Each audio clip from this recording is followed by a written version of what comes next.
मरिसक्यो बाघलाई पुक्क पुक्कले लात्ताले हान्ने पनि हामी पनि उस्तै हौँ कि? बाघ बाघै हो, रङ मिल्दियो भन्दैमा बिरालो बाघ हुन सक्दैन। मरिसकेको बाघको सिनो बोकेर आउने मान्छेको त काँध त गनाउँछ नै सभामुख महोदय। देशको इतिहास हो राज संस्था। तपाईँले राजा कसरी फाल्नु विदेशीको आडमा भनेर त प्रश्न बोलिसकेका छन्। यो संविधान र यो व्यवस्था त उनीहरूले ल्याइदिया हो नि त।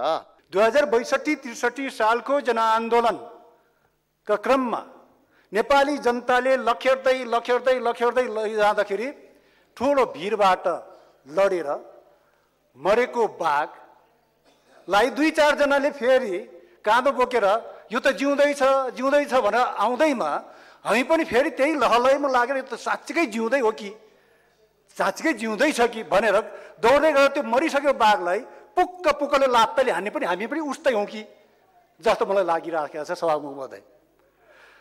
मरिसकेको बाघको सिनो बोकेर आउने मान्छेको त काँध त गनाउँछ नै सभामुख महोदय।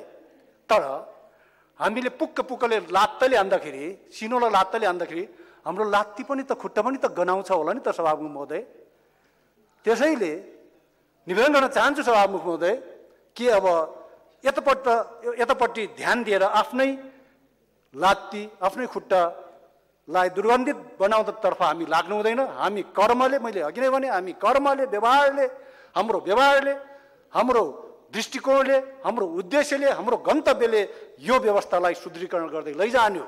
त्यसो भयो भने हामीले मरेको बाघको जुगा उखेलेर वीरता प्राप्त गर्छु भने हिँडिरहनु पर्छ भन्ने मलाई लाग्दैन सभामुख महोदय। अघि एकजना मान्यज्यूले भन्नुभयो यहाँ बाघ होइन भन्नुभयो। बाघ बाघै हो, रङ मिल्दियो भन्दैमा बिरालो बाघ हुन सक्दैन। तपाईँहरूको यो क्रान्ति के भन्ने चिज कहाँबाट आयो भन्ने कुरा त स्पष्ट थाहा छ नि। हरेकको जन्म त विदेशमै भयो हो नि त। चाहे 12 बुधेको कुरा गर्नुहोस्, चाहे नेताहरू लुक्ने कुरा गर्नुहोस्, यो मैले भनेको होइन। पूर्व राजदूत भइसकेका मान्छेले बोलेका अहिले स्टेटमेन्ट हेर्नुहोस् र स्वयं भारतका तत्कालीन विदेश मन्त्री सुषमा स्वराजले संसदमा बोलेको तपाईँले राजा कसरी फाल्नु विदेशीको आडमा भनेर त प्रश्न बोलिसकेका छन्। यो संविधान र यो व्यवस्था त उनीहरूले ल्याइदिया हो नि त भन्ने कुरा त उनीहरूकै मुखबाट भइसक्यो।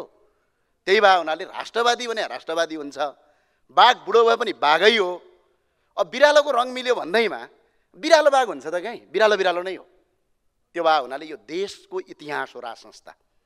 ठिक छ, तपाईँहरूलाई कुरा चित्त बुझ्दैन, तपाईँहरूले जन्म सङ्ग्रह गर्नुभयो पनि भएन, जनतामा जानु पनि भएन, काहीँ आन्दोलनले फाले पनि होइन, तपाईँहरूले त छलकपट गरेर फाले हो।